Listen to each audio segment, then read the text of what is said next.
नमस्कार विद्यार्थी मित्रांनो व नमस्कार पालक मित्र हो।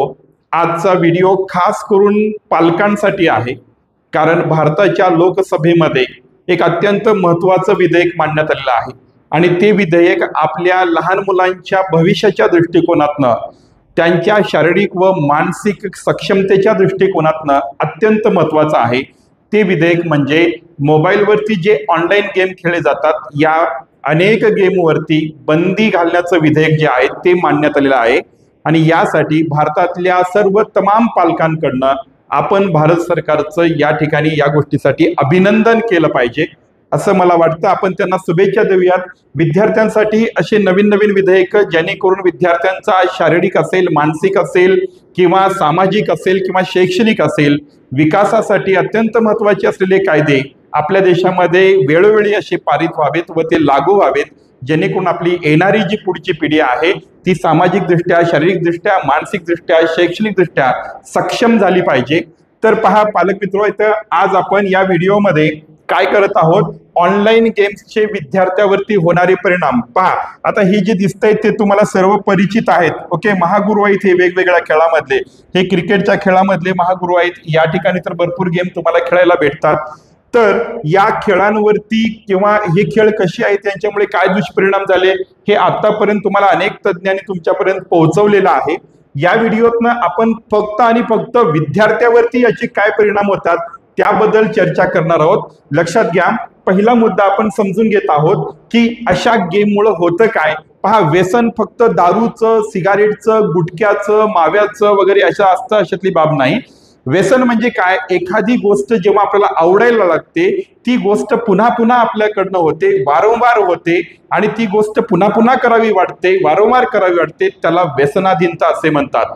मग ती खाण्याच्या बाबतीतली असेल, पाहण्याच्या बाबतीतली असेल किंवा कुठल्याही बाबतीतली असेल, ते एक व्यसन असतं, त्याला आपण व्यसनाधीनता किंवा ॲडिक्शन असं म्हणतो।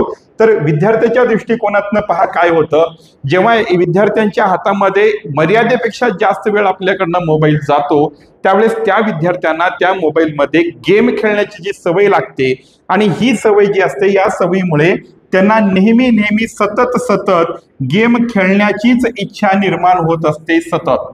बघा, लक्षात घ्या, आपल्या मुलामध्ये किंवा मुलीमध्ये आपल्या मुलामध्ये जर सतत गेम खेळण्याची इच्छा निर्माण होत असेल तर तो व्यसनाधीनता त्याला जखडलेली आहे, त्या गोष्टीचं त्याला व्यसन लागलेलं आहे। ही गोष्ट पालकांनी समजून घ्यावी। दुसरा मुद्दा काय पहा, याच्यामध्ये अभ्यास याच्यापासून दुरावा निर्माण होणे। ओके, अभ्यास नकोसा वाटणे, कुटुंबामध्ये बसणे, कुटुंबासोबत वेळ घालणे, टाइम स्पेंड करणे हा जर टाळत असेल आणि मित्रांमध्ये सुद्धा बसल्याच्या नंतर तो जर नुसता गेम खेळत असेल किंवा मित्रांमध्ये पण त्यांचं बसण्याचं प्रमाण कमी झालेलं असेल तर हाही परिणाम त्या ऑनलाईन गेमचा असू शकतो। तो ऑनलाईन असेल किंवा ऑफलाईन असेल त्या गेमचा होऊ शकतो। त्यानंतर अगदी लहान वयामध्ये मुलांना वेळेचं नियोजन लागत नाही। मुलांनाच काय, आयुष्याचे 65, 70, 80 वर्ष संपून गेल्याच्या नंतर पण वेळेचं नियोजन लागत नाही। ही तर लहान मुलं आहेत, त्यामुळे गेम खेळत असताना त्या गेममध्ये ते इतके भारावून जातात की 2 तास, 3 तास, 4 तास, 5 तास त्यांच्यावरती वॉच ठेवण्यासाठी कोणी नसेल किंवा त्यांच्यावरती ऑब्झर्वेशन करण्यासाठी कोणी नसेल। बघा, अलीकडे कसं आहे, कुटुंबातील सर्व व्यक्ती आपापल्या कामामध्ये व्यस्त आहेत। ओके, स्पर्धा जितकी वाढलेली आहे की कुटुंबातल्या प्रत्येक व्यक्तीला कामासाठी बाहेर जावं लागतं, तर प्रत्येक व्यक्ती घरातल्या प्रत्येक लहान लहान लेकरांवरती लक्ष ठेवू शकते असं नाहीये, इथे पण मर्यादा आहेत। त्यामुळे काही विद्यार्थी काय करतात, त्यांच्यावरती ऑब्झर्वेशन ठेवण्यासाठी घरामध्ये मोठी माणसं कमी असल्यामुळे खूप वेळ त्या मोबाईलमध्ये गेम खेळत बसतात आणि त्यामुळे त्यांचं वेळेचं नियोजन बिघडून जातं। वेळेचं नियोजन बिघडल्यामुळे त्यांचा शाळेतला होमवर्क कंप्लीट होत नाही, त्यांचा अभ्यास कंप्लीट होत नाही, उद्या जर एखादी एक्झाम असेल तर त्याचं रिव्हिजन होत नाही। या सगळ्या गोष्टीमधून त्यांचा ताण निर्माण होतो, त्यांच्यामध्ये त्यांची चिडचिड निर्माण होते आणि यालाच आपण काय म्हणू शकतो, त्या ऑनलाईन गेमची व्यसनाधीनता असे म्हणू शकतो। पुढे पाहूयात पुढचे मुद्दे काय आहेत। जर ऑनलाईन गेम खेळण्याची सवयच लागली असेल, त्याचं व्यसनच लागले असेल तर सगळ्यात महत्त्वाचा परिणाम होतो आपल्या मेंदूवरती आणि मेंदूचं सगळ्यात महत्त्वाचं काम आहे की कोणत्याही गोष्टीमध्ये यश मिळवायचं असेल, आता विद्यार्थी दशेमध्ये अभ्यासातच यश मिळवायचंय, विद्यार्थी दशेमध्ये अनेक मोठ्या कॅटेगरीज आहेत, त्या कॅटेगरीमध्ये प्रत्येकाला आवड आहे, त्या ठिकाणी टॉप 20 मध्ये राहणं आज स्पर्धेची गरज आहे।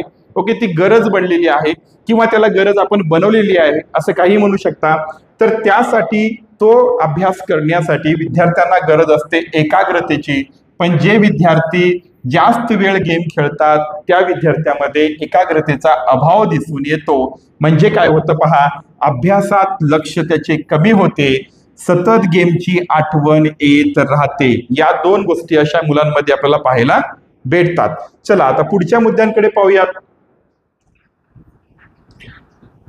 आक्रमकता व चिडचिड. जी मुलं जास्त प्रमाणामध्ये गेम खेळतात त्यांच्या स्वभावामध्ये आक्रमकता आणि चिडचिड आपल्याला पाहायला भेटते.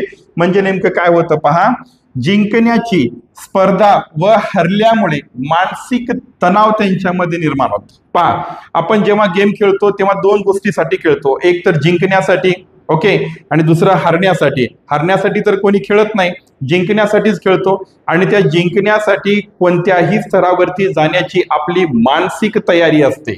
ओके, म्हणजे ऑनलाईन गेमवरती आपल्याला शारीरिक तर कष्ट काही करायचं नाहीये. मग जी स्पर्धा लागलेली आहे ती फक्त मेंदूमध्ये ती स्पर्धा लागलेली आहे. म्हणजे मेंदूवरती त्याचा जास्तीत जास्त ताण येणार आहे. आणि मेंदूतली ही स्पर्धा इतकी अगतिक असते की माणूस त्याच्या कधी व्यसनाधीन होईल ते सांगता येत नाही. फक्त जिंकणे, फक्त जिंकणे, फक्त जिंकणे. आणि अशा गेम मध्ये समजा हरलं तर हरल्याच्या नंतर सगळ्यात मोठा तणाव हा शरीरावरती नाहीये, तर सगळ्यात मोठा तणाव हा मेंदूवरती निर्माण होणार आहे. आणि त्यालाच आपण मानसिक तणाव असे म्हणतो. पुढे पहा, तो जो विद्यार्थी आहे तो जास्त प्रमाणामध्ये चिडचिड करायला लागतो व रागराग करायला लागतो. म्हणजे छोट्या छोट्या गोष्टीमध्ये तो चिडचिड करतो. छोटी कामे सांगा किंवा अजून कोणतं काम सांगा, छोट्या छोट्या गोष्टी विचारा त्याला, त्याच्या अभ्यासाबद्दल थोडं जरी विचारला तर तो चिडचिड करायला लागतो, रागराग करायला लागतो. या समस्या त्याच्यामध्ये निर्माण होतात. आणि कोणत्याही गोष्टीमध्ये आक्रमकता दिसून येते. म्हणजे अग्रेसिव्हपणा जो आहे तो वाढलेला आपल्याला दिसून येतो. तर पहा, या ठिकाणी नकारात्मक मानसिक परिणाम काय होतात पहा. त्याच्यामध्ये आपला मुलगा नैराश्यमध्ये जाऊ शकतो. ओके, निगेटिव्ह थिंकिंग त्याच्यामध्ये जास्त वाढू शकते आणि तो एकटाही पडू शकतो. आपला मुलगा जर एकटा पडत असेल किंवा एकटा एकटा राहत असेल तर त्याच्या पाठीमागची कारणं समजून घेणं हे पालकांचं कर्तव्य आहे. लगेच पहा, पुढची गोष्ट कोणती आहे, झोपेची कमतरता. ओके, रात्री जास्ती वेळ जागणे किंवा त्याला झोप न येणे, किंवा विद्यार्थी काही वेळा आपल्या पालकांना सांगतात की मला झोपच येत नाही. ओके, हे सर्व जे परिणाम आहेत ते परिणाम मोबाईलवरती जास्तीत जास्त वेळ व्यतीत केल्यामुळे अशा गोष्टी दिसून येतात असं अनेक तज्ञांचं मत आहे. ते आतापर्यंत तुमच्यापर्यंत पोहोचलेलं आहे, तुम्ही त्याबद्दल ऐकलेलं आहात. आपल्याला फक्त या ठिकाणी हे विचार करायचे की जर तुमचा मुलगा किंवा मुलगी विद्यार्थी दशेमध्ये असेल तर आपण या सगळ्या गोष्टीकडे गांभीर्याने पाहणं गरजेचं आहे. त्यानंतर पहा, असे जे विद्यार्थी असतात या विद्यार्थ्यांमधला जो आत्मविश्वास असतो तो आत्मविश्वास कमी होत जातो. तुम्हा सर्वांना माहिती आहे, आत्मविश्वास शिवाय आपण काहीही करू शकत नाही. जर आपल्यामध्ये कॉन्फिडन्स नसेल, लॅक ऑफ कॉन्फिडन्स असेल तर आपण अनेक गोष्टी चांगल्या पद्धतीने करू शकत नाही. याची जाणीव पालक म्हणून आपल्याला माहिती आहे. त्यामुळे आत्मविश्वास हा अत्यंत महत्वाचा असतो. त्यानंतर पहा, सामाजिक जीवनावरती काय परिणाम होतात. अशी मुलं जेव्हा समाजामध्ये वावरतात त्यावेळेस त्यांच्या सामाजिक जीवनावरती नेमके काय परिणाम होतात ते पहा. ते अशी मुलं जी आहेत ते मित्र परिवार यांच्याशी संवाद जो त्यांचा असतो तो कमी झालेला असतो. म्हणजे मित्रांमध्ये कमी जाणे किंवा आपले जे नातेवाईक असतात त्या नातेवाईकांना कमी भेटणे. अनेक वेळा आपल्याला त्यांना म्हणावं लागतं की काकाकडे चला, मामाकडे चला, आपल्या नातेवाईकाकडे गेलं पाहिजे आपण, असं आपल्याला त्यांना सांगावं लागतं. म्हणजे या मुलांमध्ये मित्रांसोबत, परिवारातील इतर व्यक्तींसोबत, नातेसंबंधातील व्यक्तींसोबत बोलणे, बसणे, त्यांच्याकडे जाणे असं हे टाळतात. नेक्स्ट पहा, प्रत्यक्ष खेळ व क्रीडा दुर्लक्षित होते.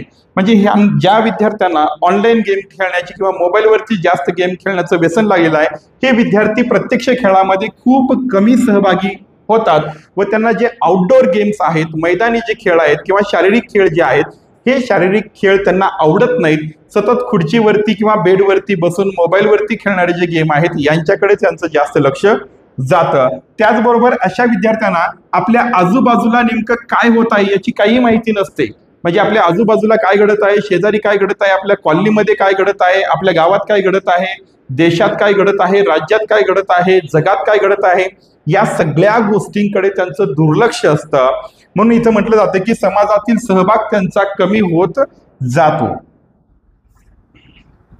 पुढे पहा, जर ही गोष्ट सतत असंच चालत राहिली, आपणही त्याच्याकडे लक्ष नाही दिलो तर याचे दीर्घकालीन परिणाम आपल्या विद्यार्थ्यावरती, आपल्या मुलावरती, मुलीवरती काय होणार आहेत हे समजून घेऊयात. बघा, पहिला जो या ठिकाणी परिणाम होणार आहे आपल्या मुलाच्या शिक्षणावरती की त्याची शैक्षणिक घसरण तुम्हाला दिसून येईल. ओके, शैक्षणिक घसरण म्हणजे काय? शैक्षणिक प्रगती जी आहे ती कमी होताना तुम्हाला दिसून येईल. तुम्हाला अपेक्षित असलेली त्याची जी शैक्षणिक क्षमता आहे, आपल्याला माहिती असतं की आपलं लेकरू एखाद्या गोष्टीमध्ये खूप हुशार आहे, पण तो हुशार असताना सुद्धा त्या फील्डमध्ये, त्या क्षेत्रामध्ये जर चांगलं काही करू शकत नसेल तर याचा अर्थ त्या क्षेत्रामधली त्याची शैक्षणिक घसरण जी आहे ती होत आहे. आणि हा जो परिणाम आहे तो दीर्घकालीन परिणामामध्ये आपल्याला दिसून येतो. त्यानंतर पहा, आरोग्याच्या दृष्टिकोनातनं सगळ्यात महत्वाचं त्यांच्या डोळ्याचा त्रास. आपण पाहतोय अगदी लहान वयामध्ये अनेक लेकरांना आता गॉगल्स, चष्मे वगैरे लागत आहेत. ओके, त्यांचा नंबर वाढलेला आहे. काही 5वी, 3री, 2रीतल्या मुलांचा सुद्धा, मुलींचा सुद्धा नंबर खूप वाढलेला आहे. या समस्या आपण पाहत आहोत. झोप न येणे ही एक समस्या आहे. आरोग्याच्या दृष्टिकोनातनं या दोन गोष्टी अत्यंत महत्वाच्या आहेत. त्यानंतर पहा, आर्थिक तोटा. आता साहजिकच आहे, जी मुलं लहान आहेत ते स्वतःचा तरी आर्थिक तोटा करून घेणार नाहीत, ते आई वडिलांवरती डिपेंड आहेत. म्हणजे हे जे काही पैसे ज्या कोण्या मार्गाने पालकांकडनं घेतात ती सर्व पैसे ह्या ऑनलाईन गेमवरती लावतात आणि त्या ठिकाणी त्यांना आर्थिक तोटा पण होतो आणि तो त्यांना सहन पण होत नाही. त्याच्यामुळे त्यांची आक्रमकता, चिडचिडपणा, नैराश्य या सगळ्या गोष्टी त्यांच्यामध्ये वाढीस लागायला लागतात. व्यक्तिमत्व विकासात अडथळा. लक्षात घ्या, आपला मुलगा किंवा आपली मुलगी जोपर्यंत समाजामध्ये मिसळत नाही, जोपर्यंत मित्रांमध्ये जात नाही, जोपर्यंत परस्परांशी संवाद साधत नाही, जोपर्यंत तो आउटडोर गेम खेळत नाहीत, शारीरिक कसरती करत नाहीत किंवा या सगळ्या गोष्टींमध्ये जोपर्यंत तो सामील होत नाही तोपर्यंत त्याच्या व्यक्तिमत्वाचा विकास होणे खूप कठीण बाब आहे. म्हणून जर त्याला अशा गेमची जास्त प्रमाणामध्ये जर सवय असेल तर मात्र त्याच्या व्यक्तिमत्व विकासामध्ये सुद्धा अडथळा निर्माण होऊ शकतो. तर पालक मित्र हो, या व्हिडिओच्या माध्यमातून मला फक्त तुम्हाला एक सांगायचं आहे की विद्यार्थी दशेमध्ये असलेला आपला मुलगा किंवा मुलगी यांच्याकडे मोबाईल देणं आजच्या काळाची गरज बनलेली आहे. कारण अनेक गोष्टीसाठी त्यांच्या सेफ्टीच्या दृष्टिकोनातनं, त्यांच्या अधिक अभ्यासाच्या दृष्टिकोनातनं, कारण मोबाईल या तंत्रज्ञानाने इतकी मोठी क्रांती घडवलेली आहे की याचे काय दुष्परिणाम आहेत हे सांगण्यासाठी सुद्धा मला मोबाईल वापरावा लागतो. आणि तुमच्यापर्यंत जे तज्ज्ञ लोक येतात हे सांगण्यासाठी तेही मोबाईलच्याच माध्यमातून येतात. म्हणजे टेक्नॉलॉजीकडे दुर्लक्ष करून आपल्याला चालणार नाही. पण ही टेक्नॉलॉजी आपल्या मुलासाठी, आपल्या मुलीसाठी त्यांच्या विद्यार्थी दशेमध्ये घातक ठरू नये यासाठी आपण त्यांच्याकडे लक्ष देणं ही आपलीच गरज आहे असं समजून आपल्या मुलाकडे, आपल्या मुलीकडे, खास करून ते विद्यार्थी दशेमध्ये असताना आपण काळजीपूर्वक त्यांचं ऑब्झर्वेशन करणे, ते किती वेळ मोबाईलवरती स्पेंड करत आहेत, कोणत्या गोष्टीसाठी करत आहेत, या गोष्टीचं ऑब्झर्वेशन सातत्याने ठेवणे हे खूप गरजेचं आहे. पुन्हा भेटूयात पुढील विषयासोबत पुढच्या व्हिडिओमध्ये. तोपर्यंत नमस्कार.